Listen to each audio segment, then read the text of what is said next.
Did anyone else who watched this movie think that the mother was Taylor Schilling, otherwise known as Piper from Orange is the New Black? Because I went this entire movie thinking that's who she was. But it's not. It's someone completely different. The Kid Who Would Be King is directed by Joe Cornish and is about a child who finds the sword in the stone, you know, the typical King Arthur tale, and it kind of interweaves fantasy elements with real life elements. Similar to the movie Bright that came out a few years ago on Netflix, except this one is strictly a children's movie. Like, you need to go into this movie with the mindset that this is for kids. It is not for adults whatsoever. I think that adults watching this can be mildly entertained, but you have to go into it with the mindset of it's made for a child. Now, if you know me, you'll know that one of my favorite kids movies of recent years is Paddington and Paddington 2. Both of those movies I think are some of the best children's movies that we've received in quite some time. When I watched the trailer to this movie, I thought it looked like a mix of Percy Jackson and the Olympians with Paddington. And I even saw some Lord of the Rings elements in there too. So, naturally, I'm gonna be pretty excited because that sounds cool. And it's done by the guy who directed Attack on the Block, so he's familiar with this type of filmmaking. He's good at blending normal human characters with fantasy sci-fi elements. And there's a lot of good things to say about this movie. The visuals alone are great some of the time. They have these creatures that they have to fight off in the movie that whenever they were on screen, they're actually designed really cool. And when you get to see the villain in her little habitat, it also looks really cool. And at times I was like, this is actually pretty creepy for a kid's movie. Like, almost too creepy for a kid's movie. And it reminded me of Lord of the Rings, visually speaking. So it was nice to look at some of the action sequences of this movie, because there were some interesting elements that they were teasing us with. Now, with all that said, it may sound like I would recommend this movie to kids and some adults, but no, I will not, and let me tell you why. Because this movie, it's boring! Oh my god, this movie, it just bored me to tears sometimes. It really did. It was so boring. And if you ask me, if you're gonna do a good kids movie, there's 3 elements that you gotta get right. You gotta get the story right, you gotta get the characters right, and you just gotta get the entertainment value right. Usually when you're making a kids movie, whenever you make one of those good, the movie, it's driven by that. But sometimes with like The Lion King and Finding Nemo, all 3 are wonderful. This movie, I think, is pretty much lacking in all 3 of those categories. The story is something we've seen so many times before, so they can't rely on this to be like something new. It's not new, it's not original, but that's fine. You know, you don't need new or original to make a good film. You know, it's hard to make an original movie nowadays anyway, but this is something that we have seen so many times. So, okay, the story's not very strong. Let's just make it character-driven, right? Let's give the characters a good background and make them fun and enjoyable and memorable. No, they didn't do that either, because the main kid of the movie, his character arc isn't figured out until like the 3rd act of the movie. While by the end I enjoyed his arc, I didn't care about him for the first 2/3 of the film, which is where the most integral stuff happens. And then he's got his little sidekick, who is constantly referring to them as Sam and Frodo. Now, I get it. You want us to know that that's the sidekick, but like, we can figure that out without it being crammed down our throat. Now, the thing is this kid has nothing to this story. He adds nothing to this story but a name and a connection to the old tales. He just kind of squeaks and wants to learn magic and hangs around the main character, and he's always like, I'm the Sam to your Frodo, or I'm the Ron to your Harry Potter, or I'm the Chewbacca to your Han Solo. He says this throughout the movie, and you get it. You get it. But he doesn't do anything nearly as cool as Sam, or as Ron, or as Chewbacca. Now, there is this other character, Merlin, who is back and forth. Sometimes he's young, sometimes he's old. When he's young, he's played by an actor. I don't know his name off the top of my head, but he was probably the most entertaining part of this whole film. He does some things with his hands, and he makes some jokes, and just his presence has this natural charisma that you like. And I think every time he was on screen, it was delightful. I was kind of enjoying myself with the film. I was like, yeah, he kind of picks up the pace. He's funny. And then when he changes over to his old side, he's Patrick Stewart.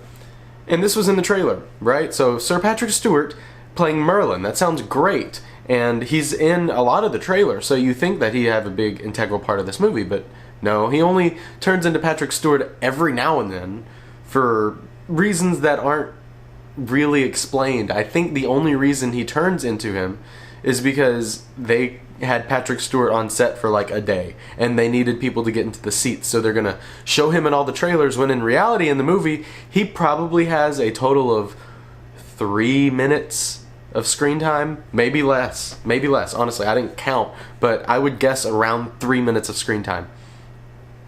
And then there's these two other characters, Lance and the girl, I can't remember her name. Lance, they try to do this arc where like you start out as a bully, but by the end he's this heroic hero who the audience likes because he does good and he's a good guy. But usually there's like a reason that he goes from being bad to good. He has a realization, he does something, or someone else does something that he sees and he doesn't want to be like that anymore. There's usually a good explanation behind it. In this movie, there is no explanation whatsoever. He just goes from being evil to being good in the blink of an eye. He just decides he's gonna be good. And like, you hate this character for like 2/3 of the movie. So when he just switches in the last act, you're left thinking, why? So one strong character that's barely in the movie at all, and the main four you really don't care about. So yeah, the character aspect of this movie's not there. So we just have to be entertained. And for parts of the movie, I was. There was a sequence involving trees. At the beginning, like the first half of that sequence, I was like, okay, I like where they're going with this. I like the kind of twist that it turned. And the scene kind of goes over the rails and it gets weird and it doesn't explain it. Oh, I get it. It's a children's movie. You don't have to explain everything. But I shouldn't be using that as an excuse for the film not to explain some things that just don't make any sense. Like I said before, Lion King, Nemo, Paddington, I love all of those movies, and they are for children, but there's no plot holes. There's no questions that I have to ask the film. It's just, it makes sense to me. This one didn't. A lot of the stuff is just kind of thrown in there, and it had me scratching my head in the theaters, wondering what the hell are they thinking? It probably sounds like I'm crapping all over this movie. I'm not trying to. It's not a horrible experience, right? You know, like the fantasy elements are interesting. The first 5 minutes of the movie or so is animated and I loved it. I thought that sequence was great. It was a really cool intro to the characters and it kept me invested, and honestly I kind of wanted the whole movie to be like that. The character of Merlin is funny and his screen presence is great, and I love seeing him whenever he's on screen. There are fun action sequences. They entertain really good ideas within these action sequences. And I'd say the fun action sequences occupy the second act of this movie. The first act is just a boring, slow crawl that didn't have me too interested in the characters. It was just whatever. The second act is where I was like, okay, it's upbeat, it's more fun. It actually gave me Lord of the Rings vibes visually, and it kind of seemed like a Percy Jackson made for children, and I was like, this is what I wanted this whole movie, and it was just a little fun ride. And by the end of the second act, I honestly thought the movie was wrapping up, and if it would have ended at this one spot, it would have been perfect. But then they add on an extra 30 minutes of screen time after when I thought the movie was ending. And all it does is add more characters into the action and make it more unbelievable. I don't buy what happens at the end of this movie, but that second act makes up for it. Like, if you can watch the movie and turn it off at the part that I thought it was going to end at, I would have left thinking it was a decent experience. I would have left thinking the movie was okay. But that last 30 minutes just drug on, and I think kids are going to get antsy and start wanting to leave at that point, because I wanted to, and I'm the type of guy that likes going and sitting through 3-hour-long movies. I'm the guy whose favorite movie in the whole wide world is the extended version of Lord of the Rings Return of the King, which is over 4 hours long. This movie is only 2 hours long, and I think it's 30 minutes too long. I don't think I'm ever gonna watch this movie again. Like, I never really want to see anything that I saw in this movie again. I've seen it before, and I've seen it done better. A few good visuals and a pretty decent character of Merlin, and I didn't even mention the villain. Oh my god. The villain in this movie is atrocious. There's nothing memorable about her. She has nothing to her character except she likes to hang in a tree, and then she likes to not hang in a tree anymore. Oh man, this villain was literally worse than Enchantress in Suicide Squad. I'm gonna go ahead and say that the kid who would be king gets a C-.